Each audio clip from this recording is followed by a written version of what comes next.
everyone over age 40 has mitochondrial dysfunction, and they just call it aging. And what mitochondrial dysfunction means is simply that you take a unit of food and a unit of air, and your body doesn't make a unit of energy. It makes less than a unit of energy. And that extra exhaust that you could call that comes out of the system, it shows up as muffin top.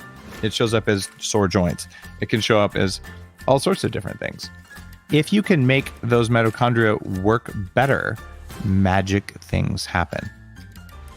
Welcome back to the Essentially You podcast, all about reinventing your health with safer, cheaper, more effective, natural solutions and powerful lifestyle changes so that you become the CEO of your health. I am your host, Dr. Marisa Snyder. Merry Christmas and Happy Holidays. Today, I am with my amazing husband's family celebrating Christmas in Santa Cruz, California. And I can't tell you how much we love spending the holidays here in Santa Cruz. Alex and I love to hike the redwoods together. We love to watch the surfers at Pleasure Point with a hot cup of tea. It's very much a tradition for us. And just a couple days ago, we were up in San Francisco, California, one of my favorite and most romantic places in the world, where we have been spending holiday traditions for, over 5 years together. We love seeing the ocean. We love our favorite restaurants and the shopping and everything that just makes San Francisco so spectacular. What are some of your favorite holiday traditions? I would love for you to reach out to me on Insta or Facebook and share with me what makes the holidays so special for you and your family.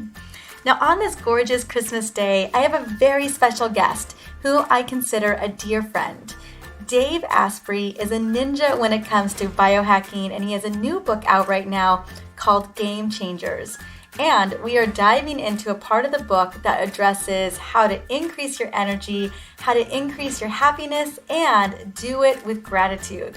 Today, we're going to be talking specifically on how to have more energy to do the things that you love, feel good, and age gracefully. And I don't know about you, but I would love to do all of those things. And that is why I brought Dave today onto the show. Now, what I love most about Dave is that he is the salt of the earth, friendly and committed to getting us healthy through techniques that many of us have not even heard of. Dave is one of my favorite people to talk to, and luckily I get a couple times a year to sit down with him in person and just connect about life, connect about the ways that we can take care of our bodies and just live a life that feels good. Now, I know you're going to love this conversation as much as I do. But before we jump into our fun and intriguing conversation on mitochondria, happiness, and gratitude, I want to let you in on a little secret.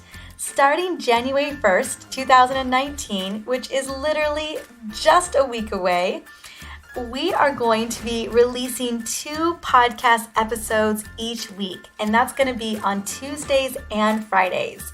We have a lot of epic interviews lined up for the new year, and you are not going to want to miss out. I'm interviewing Diane Sanfilippo, Dr. Jolene Brighton, Dr. Alan Christensen, Ocean Robbins, and many, many more. I'm definitely going to want you to check out these 2 new episodes a week for 2019. And I will be showing up a little bit more with exclusive topics that you are going to love based on the feedback that I have received from you. And these are topics that are also going to be related to my upcoming book, The Essential Oils Hormone Solution, which, I'm so excited, is publishing February 12th, 2019. We are getting closer every single day. We are less than 2 months out at this point. And I wanted to let you know that it's actually available for pre-order. And we've had so many people take advantage of the pre-order goodies that I have in store for you.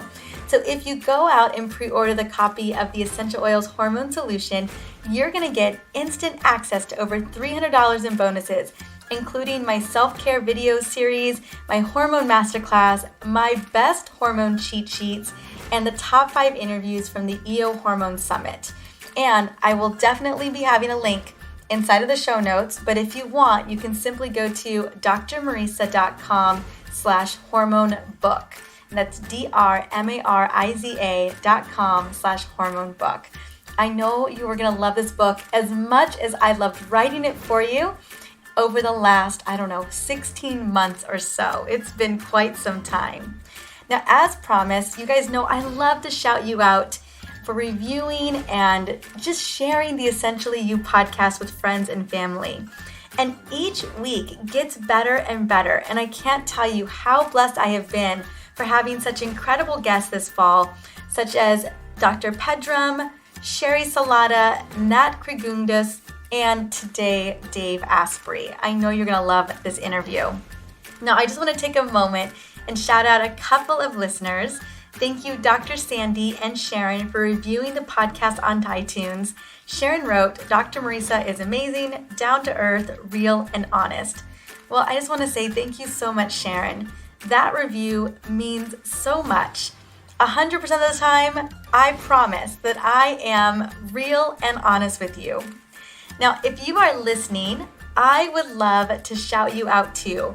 You can reach out to me via Insta, Facebook, or simply reviewing this podcast on iTunes or whatever podcast platform you plug into. As you know, it is my mission to get in front of as many women as possible to really open their eyes to the idea of trusting their bodies, trusting their intuition, having the right tools and expertise so that they can become the CEO of their health. And by listening in and sharing these episodes with friends and family, you are helping to become a change agent. So I just want to say thank you so much from the bottom of my heart. Well, now that I had that opportunity to shout you guys out, let's dive into this epic conversation on how to become smarter, have more energy, and create happiness. But before I do, I want to quickly sing Dave's praises. So Dave Asprey is the founder of Bulletproof 360 Inc., a leading-edge food, beverage, and content company best known for the wildly popular Bulletproof coffee and starting the Fat for Fuel movement. He is a 2-time New York Times bestselling science author, and he is the host of the award-winning podcast Bulletproof Radio. He's also known as a self-made master of biohacking, and his latest book, Game Changers, offers 46 science-backed high-performance laws that are a virtual playbook for how to become not only more successful, but also happier and healthier.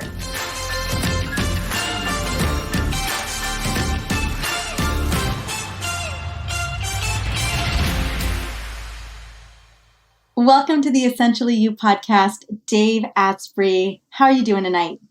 I am doing really well. I have been looking forward to this interview for many months now. Did you know that you are the last interview for 2018? I'm honored, especially because I flaked on you earlier today and made you record with me in the evening because I got sucked into a call today.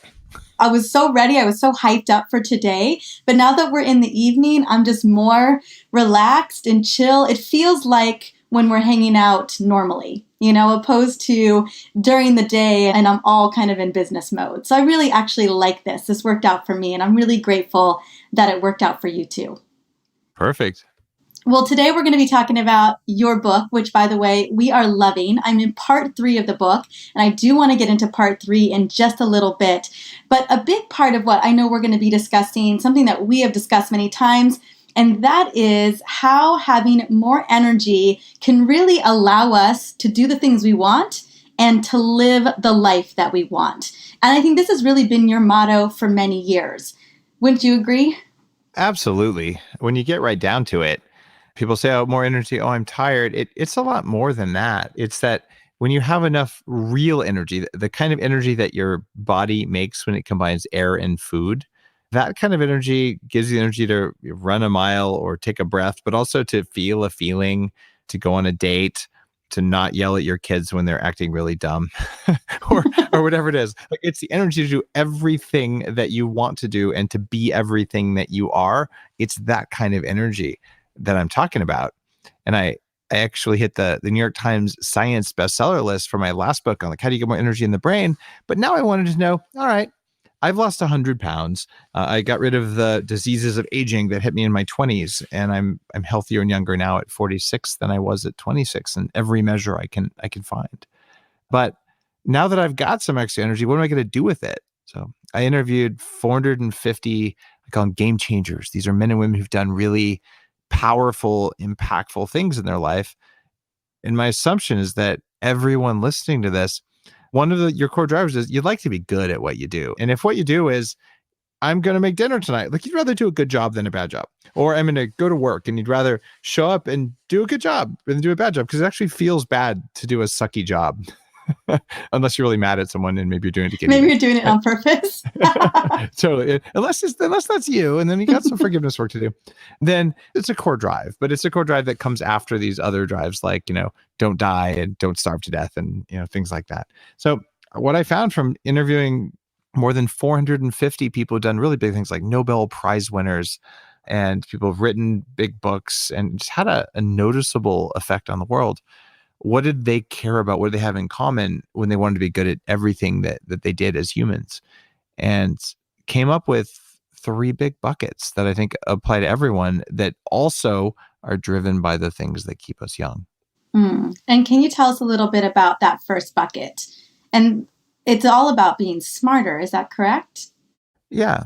Game Changers is based on these 3 things. And I work with a statistician to analyze almost 500 hours of interviews and a standard structured question that I asked everyone. So instead of saying, hey, let's go do what this one guru says is cool today, and then we all run off and we eat kale until we realize it doesn't taste very good. And then we all run off the next week and, we'll have some flax. And then we'll do jazzercise, or, like we always do this, kind of run around like a flock of you starlings. love jazzercise. I got to say, leg warmers are kind of cool. They are. But what's actually going to work if instead of what one person did, what if you looked at what hundreds of people said mattered most? And then you said, okay, that's going to be my goal, is to focus on that. And then what are the tools? What are the things that I might want to do? That's what Game Changers is structured as. And the big 3 buckets that people do is smarter is number 1. The people who are doing big things in the world, they want to do smarter things. They want to be smarter. And so I interview people about, how did you go about doing that? And then the next one is, they want to be faster. Because let me just tell you, one of my most popular Facebook posts on my personal public figure Facebook pages was how I solved the dishes problem in my house. Yeah, how did you solve it? Because you need to tell us now. If you have a second dishwasher, it will change your life. But there's also a system for who does, like for basically, where do you put stuff in the kitchen? How do you keep the sink from clogging up? So I kind of worked out, how do we do this? And my wife, Dr. Lana, she's an ER doctor, knows a thing or two about being efficient in an emergency room, in a kitchen. No.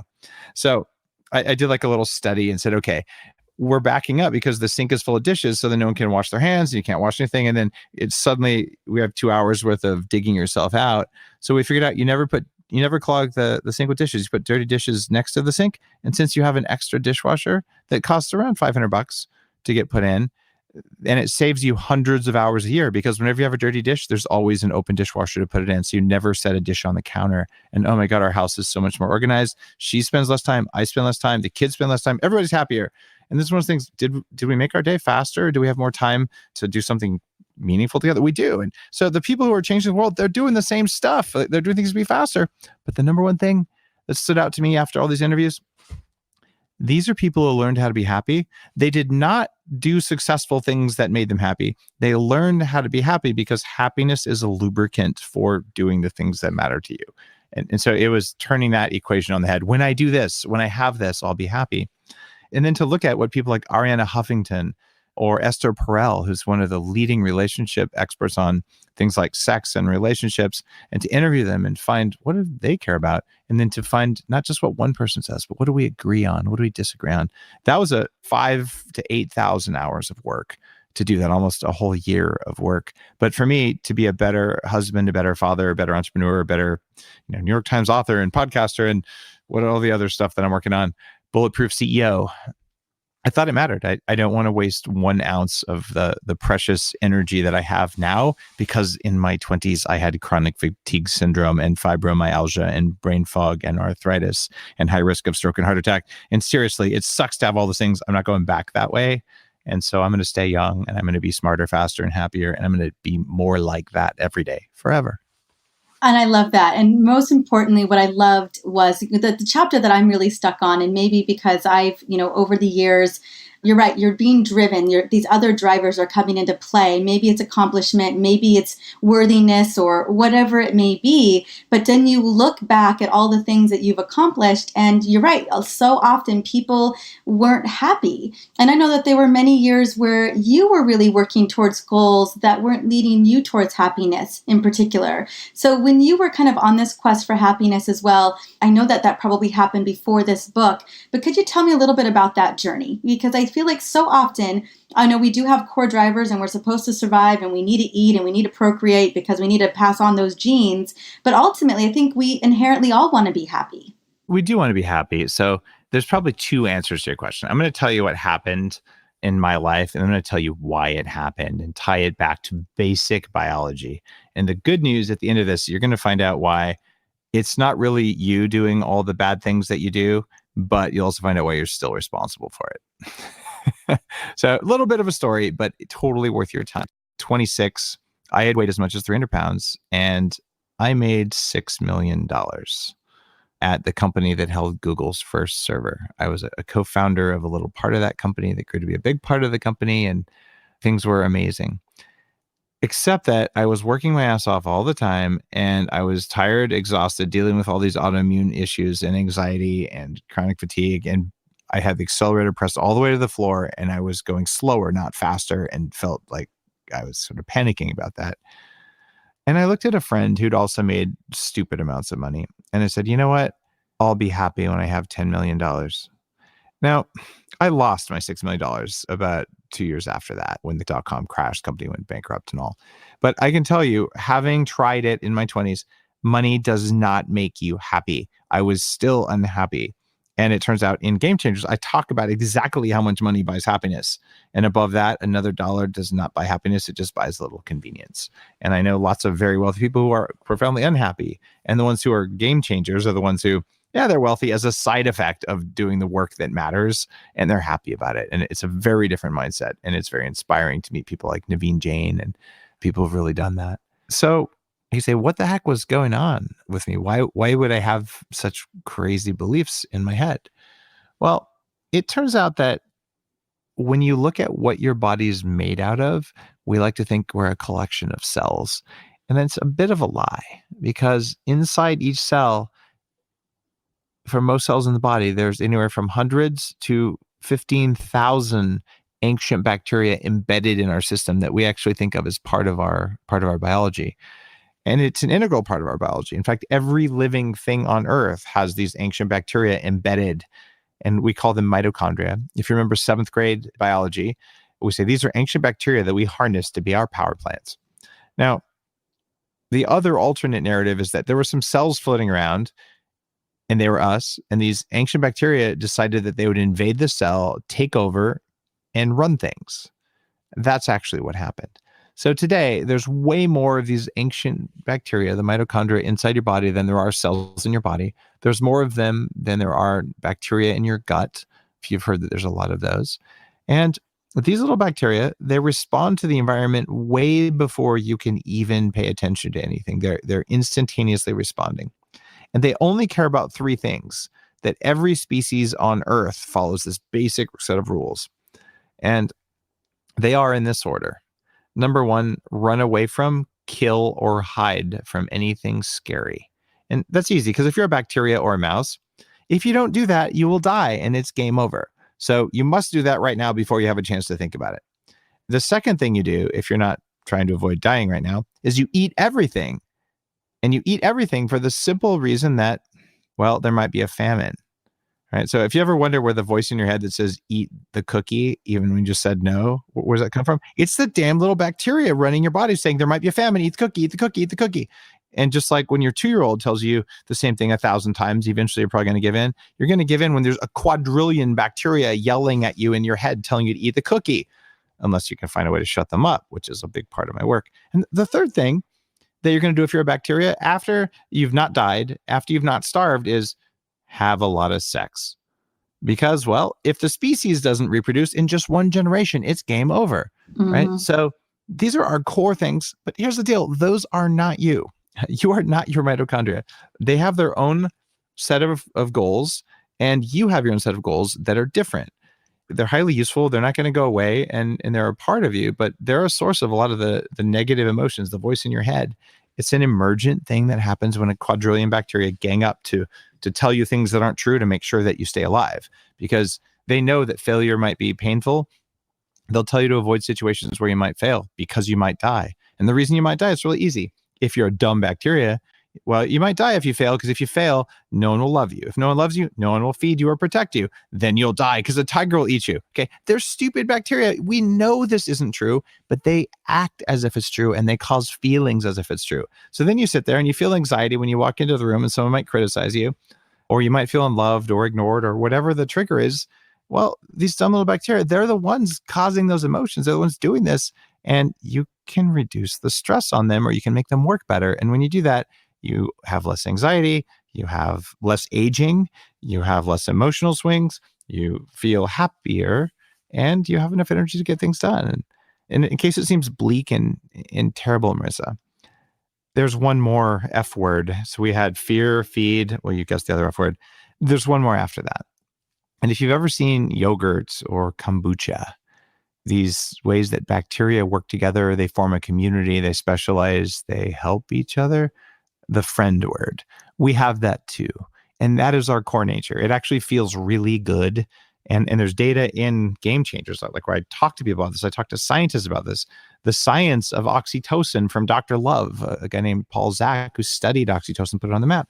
It turns out, look, if you do it right, you turn off the fear voice as much as you can. You turn off the hunger voice, which is the Bulletproof diet and Headstrong. I'm pretty good at turning off that mean voice. Then you turn on love in your life, including the kind of love that happens between the sheets, because it matters to how you show up in the world, whether you're a man or woman. That it has different effects on you, but it really matters for your neurotransmitters and your hormone levels. And then when you have those things lined up, magically you want to go out and serve the world and achieve your mission and do what you're here to do. And sometimes it's, my number one reason is to be a parent. I spend a huge amount of my energy on being a parent, and I spend a huge amount of my energy on doing the Bulletproof thing and working to share information with millions of people. But bottom line is, if I'm not getting the right nutrients and the right fuel in my body, and I'm feeling lonely and like there's no love in my life, or I'm feeling like there's a tiger going to pounce on me, pretty sure I'm not going to show up well for my kids or my job, right? And it's that way for every single one of us, no matter what we're here to do. I agree. I 100% agree. So a big part of this conversation is what that impact of the mitochondria are having, not only on every single cell, but then on our actions, how we feel. And it's really trying to figure out how to dampen that conversation or that communication, or at least ensure that those powerhouses are happy and they're high functioning so that we're high functioning. It turns out that, and I reference this in Game Changers and some of my earlier books as well, about 48% of us under age 40 have what's called early onset mitochondrial dysfunction. Everyone over age 40 has mitochondrial dysfunction, and they just call it aging. And what mitochondrial dysfunction means is simply that you take a unit of food and a unit of air, and your body doesn't make a unit of energy. It makes less than a unit of energy. And that extra exhaust that you could call that comes out of the system, it shows up as muffin top. It shows up as sore joints. It can show up as all sorts of different things. If you can make those mitochondria work better, magic things happen. For instance, there's a supplement that I write about in Game Changers and in my last book, Headstrong. And it's a supplement that we manufacture at Bulletproof. It's called Keto Prime. And what it does is it helps cells make more energy naturally, just through the compounds that are already in cells. 2 studies came out last year that showed that this compound, Keto Prime, it treats the emotional symptoms of PMS. Or maybe treats is the wrong, maybe it reduces. I don't remember the exact language. But the bottom line is, what the heck? How could something like PMS, which I think everyone has at least experienced in themselves or in someone around them in their life, well, it's driven by mitochondria freaking out because they don't have enough energy, because hormones are going up and going down, which affects the way your cells make energy. So your anxiety levels go up. Well, by turning up cellular respiration, making the cells better able to work, they relax a little bit, and suddenly you relax a little bit. And the same thing happens when you do Bulletproof coffee. which has this oil called brain octane in it. And I'm not here to sell Bulletproof supplements. If people listen to this, if you don't go to Whole Foods and you don't try the ready to drink coffee and all that stuff, it's okay. You don't have to use my stuff. I just make it because I had all this stuff going on in my brain and in my body, and I didn't want to weigh 300 pounds, etc.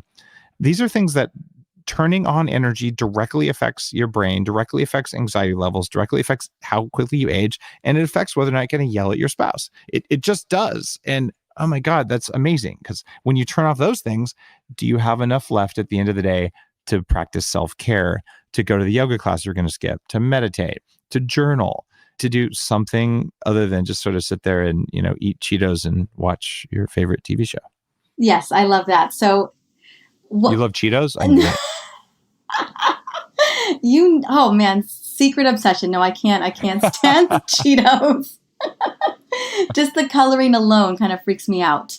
I know, right? I love that we're having this conversation about mitochondria, because I know a lot of people still are not very clear on what is driving that aging process. And it is the very process of us turning food into energy is creating free radicals, is creating that. And what I love that you've dialed into, we read Headstrong, I guess was it a little over, when did that come out? A year ago? I want to say about a year ago. Yeah, I think it was April of last year. Yeah. So we read Headstrong when it came out, and I was so fascinated by how much research that you had on mitochondrial function. And I was really excited to see so much of that continuing, that definitely continues to get mentioned in Game Changers. Because again, if we want to live this full, happy, high energetic life where we're feeling great and we're kicking butt at the same time, I mean, health is wealth. It's the first thing that we've got to take care of before we begin to work on other things. When I statistically analyze what all these game changers, and we're talking like Nobel Prize winners, Eric Kandel, who's 94, people who created new fields of medicine, the people who supported Elizabeth Blackburn, the other Nobel Prize winner who worked on telomeres and aging. And like these are people who've done really big things. When you boil all the data down, number one thing that these people said mattered for how they showed up in the world was food.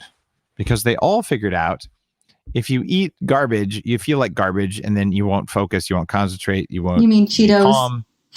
Right. But here's what's weird. I've interviewed raw vegans. Heck, I was a pretty strong raw vegan for a while until it made me really sick and gave me autoimmunity, like it does to a lot of people, especially at perimenopause. Not that I was going through that, but you know what I'm saying. It's one of those stressful kind of diets that doesn't work very well. But when I was going through that kind of a thing and looking at what it did to my mitochondria and what it did to my performance, I didn't really like how I felt. And what was that? Did you feel fuzzy? Did you feel fatigued? What was some of the experiences you were having at that moment? I felt a lot of brain fog. And at first I felt really amped up and amazing. Right. It's always at first, right? Yeah. And you'll do the same thing with a ketogenic diet. And it's funny because Bulletproof put keto on the map, like the modern keto thing. But the nuances of the Bulletproof diet are you cannot just go into ketosis. The type of fat you eat really matters. The type of protein you eat really matters. So it's easy to get in ketosis just drinking squeeze margarine, but you'll die. So maybe the kind of oil matters and the type of protein, eating grass-fed. So we'll call it clean keto. And for women especially, I've been saying this for years, stop it already. You do not have to go in ketosis and stay there for weeks and weeks. In fact, it routinely will mess up your sleep. What you do is you go into ketosis for a week or two, then you come out. You go in, you come out. And you can actually have just some ketones present all the time, even if you're not going in that heavy-duty ketosis, zero carb kind of diet. And a lot of Bulletproof followers do that. But the idea here is you're always eating for your mitochondria. And in a raw vegan sort of a diet, what you end up with is, well, you have a short-term increase in energy production as your cells kind of freak out to try and account for the lack of certain fats. And then eventually you have a decline in cellular health and increase in autoimmune functions. But here's the deal. I've interviewed people on on my podcast, Bulletproof Radio, for the book Game Changers, who are raw vegans. And there's very few people who can stick with it for a long time, but I found one or two. And we don't all agree on food, but we all agree that if you don't eat what's right for you, then you're probably doing it wrong. So the law that emerged, and there's 46 laws, each has a little worksheet that's in Game Changers, but the law that emerged from this was, don't eat like a caveman, eat like your grandma. And what's really interesting is that these little mitochondria we talked about, well, they only come from mom and your mom's mom and your mom's mom's mom. That's right. They're handed down. They're the female essence. They're the energy sensing power plants of our body. And what that means is that if you wanted some hints as to the kind of foods, even on the Bulletproof diet or not, that are going to work well for you, look at what your people ate on your mom's side of the family. So if you come from a place that ate a lot of beans and legumes, the odds are they're probably going to be okay for you. They still might not be because you have that other dad side of the family. And those are a potential irritant, actually, for quite a lot of people on the Bulletproof diet. They're in the suspect zone. You don't know if they're good or bad till you eliminate them for a while. But you can shortcut things by just looking at what your mom ate, what your mom's mom ate, what your mom's ate, and just looking at where your people are from. It's not to say that's going to be the ideal diet. It just says that that's the most likely direction to look in your ideal diet. So I get to eat a lot of Mexican food, is what I'm understanding. It does mean that the odds of you tolerating corn are higher than someone who doesn't have that genetics. If you're from remote Northern Europe or you're an Eskimo background, corn's probably going to trash your gut because you don't have the mitochondrial stuff or maybe the gut bacteria to handle zine or zyne. I don't even know how you pronounce it right. The protein that's in corn that causes irritants. It's now, zyne, if you're eating genetically modified corn that has glyphosate in it, well, it doesn't matter where your family's from, it's going to mess you up. Exactly. I like that. And I know a lot of people didn't realize that mitochondria comes from your mom's side. And, we can track back, a lot of your heritage and your history through mitochondrial DNA. But I had never thought about eating like your grandma or your great grandma has eaten. But I do know that there's a lot of research. I know Michael Pollan had looked at that, where people went back to their indigenous areas and ate the way that their lineage had eaten and had cured themselves of chronic diseases. But then when they came back to the States, they just regained them all over again. Some of that has to do with our gut bacteria, and some of it has to do with our onboard bacteria that are built into our cells, these mitochondria. It's a fascinating area of research. And I would suggest, actually, if you're listening to this and you want to know what are those suspect foods, if you search for Bulletproof Diet Roadmap, you can download for free basically the entire first book that I wrote that came out in 2014. And it's the entire book in a one-page printout that goes on your fridge. And it tells you, here's all the good fats, here's all the good veggies, here's the veggies that might actually be causing that arthritis for you. And here's the stuff you should never eat. So if you're not sure, it's not about being good or bad. It's about a spectrum that says super good foods, maybe, and foods that are super bad. So you always know where you are. And that's been a transformative way to look at nutrition for a lot of people. And it's free. It's easy to download. Bulletproof Diet Roadmap. Well, and we'll also link to that in the show notes. So it'll be super easy for you guys to grab if you want to go and take a look at it. I like that it is on the spectrum. And I'm really grateful that you mentioned about the ketogenic diet for women. I've had so many women come to me who have just done it for long periods of time, disrupted sleep, disrupted hormones, and ultimately ended up sabotaging. Just they ended up feeling as great, over several months down the road. And so I feel, it's exactly the same as the vegan trap. You go vegan, you're going to feel great for 4 to 6 weeks, and then you're going to start going downhill. If you go keto and you don't cycle, you're going to feel like trash, especially as a woman. Women, it hits them first. And just like you said, sleep goes first, hormones go second. It is reliable and predictable for most women. But I've also interviewed Bree Schaff, an Olympic medalist who is super keto, doesn't eat any carbs ever, and really, really just thrives on that. So there are women who do that, but they're the exception, not the rule. And it's okay if you don't want to be that deep in ketosis. Put brain octane oil, that ingredient in Bulletproof coffee. It's at Whole Foods. It's on Amazon. It's at bulletproof.com. It's widely available. It's now. In our house. Put it on whatever you're going to eat, and your cells will get energy from burning fat instead of from burning sugar, which is like a backup fuel source. Cravings go down. And there's even profound knowledge we have about hormones.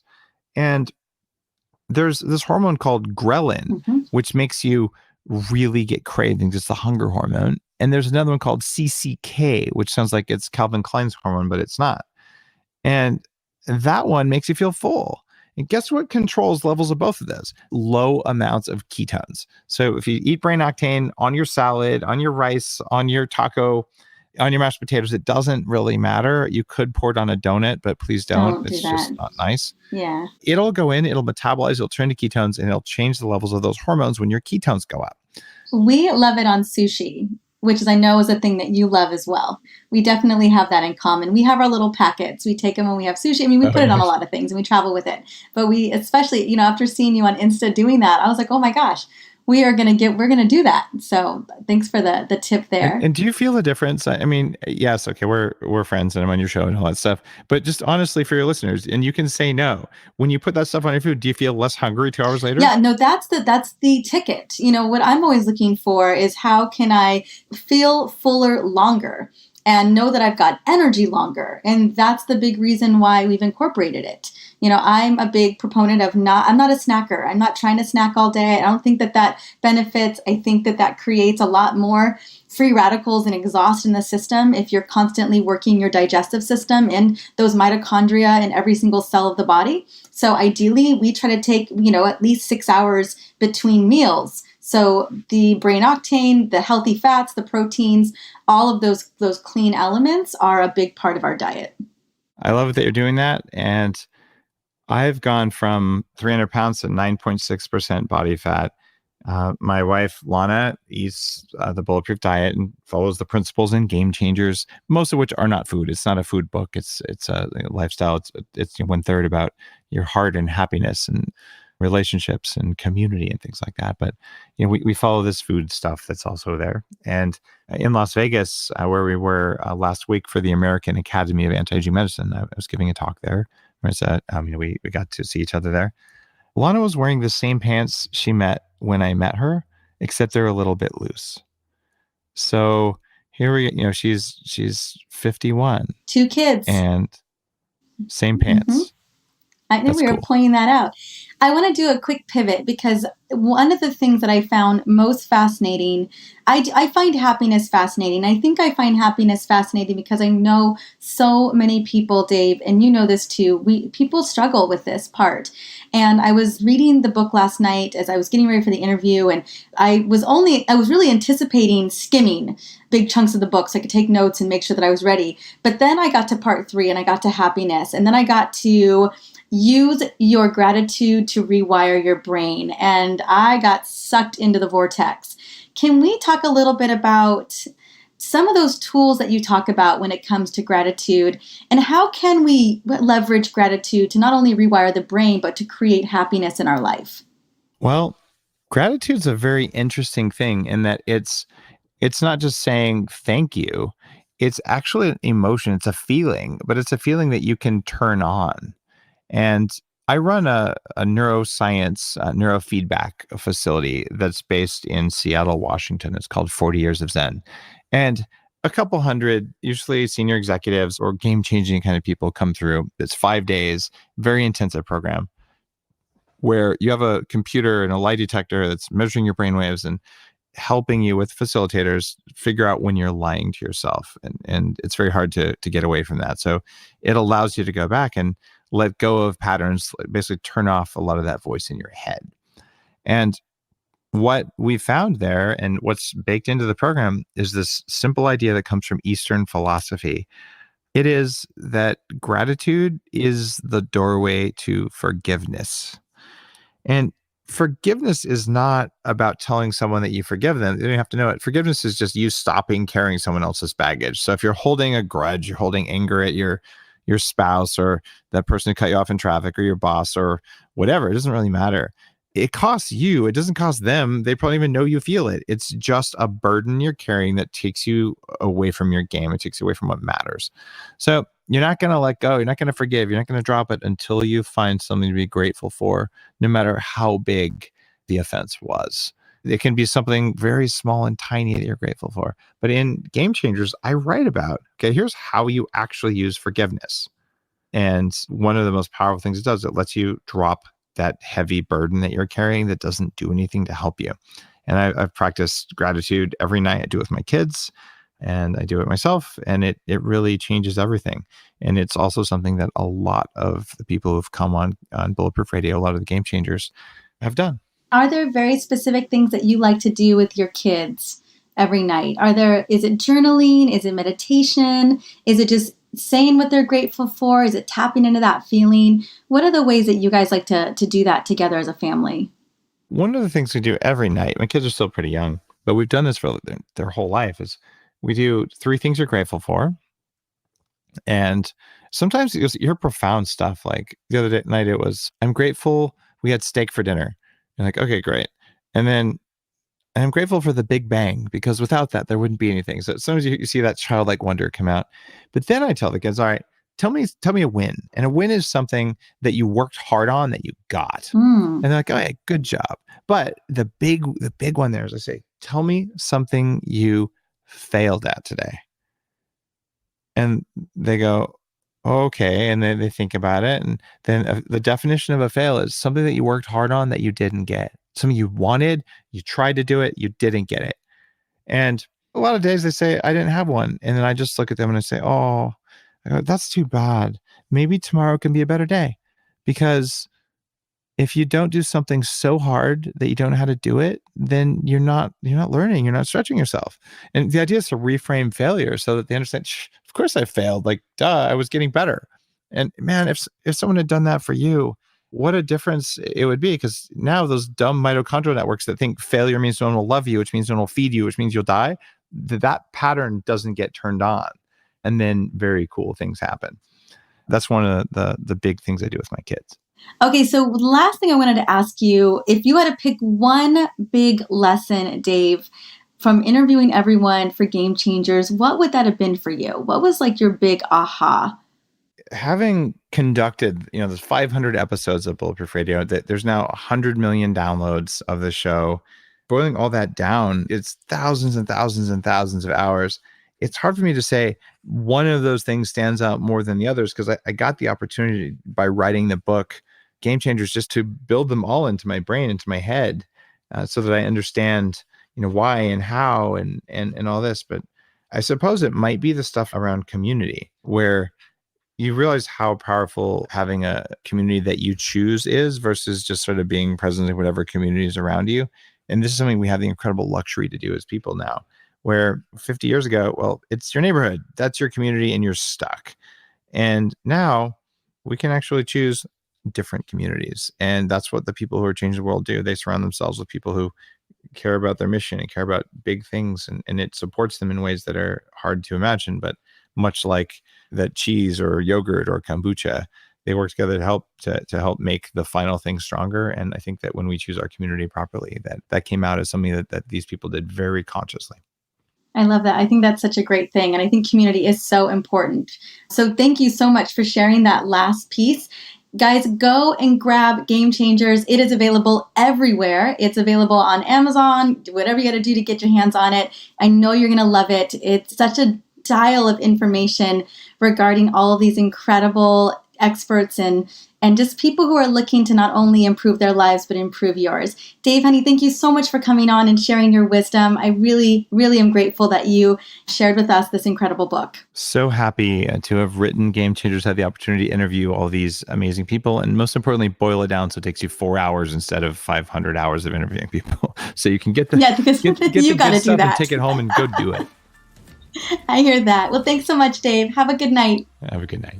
Bye.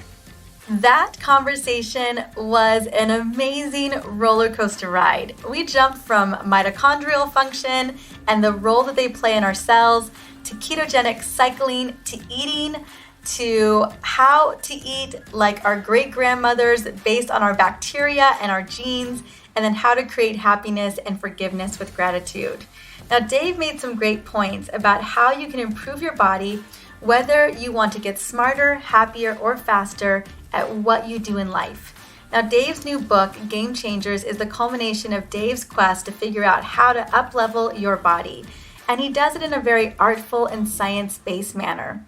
So I want to invite you, if you're looking to get smarter, if you're looking to get happier, and you're looking to channel in that gratitude in such a way that it transforms your life, this is definitely going to be the book to get your hands on.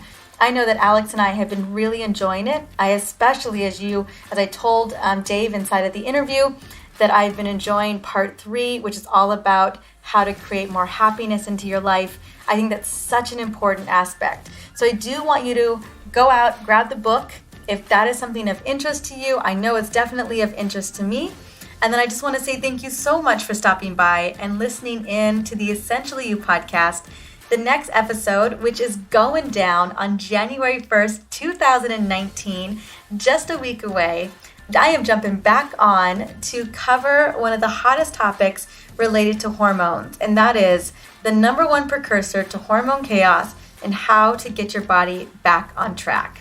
I am so excited to roll out this episode. I am going to be going deep into the science of what's really going on with our hormones, and it's such an integral part of what my book is about as well. But I just wanted to give you some background. What is really going on there? And then how we can go back and really begin to correct a lot of these concerns. Now, as I mentioned earlier on the show, my goal is to always spread the word about the Essentially You podcast and give you a shout out for taking a moment to rate and review the show. And you can definitely do that on iTunes or wherever you love to listen to this podcast. Well, again, happy holidays and a happy new year. I can't wait to see you on the 1st of 2019 so we can celebrate together, create amazing intentions, and set goals for exactly how we want to feel. Until then, enjoy your family. Talk to you soon.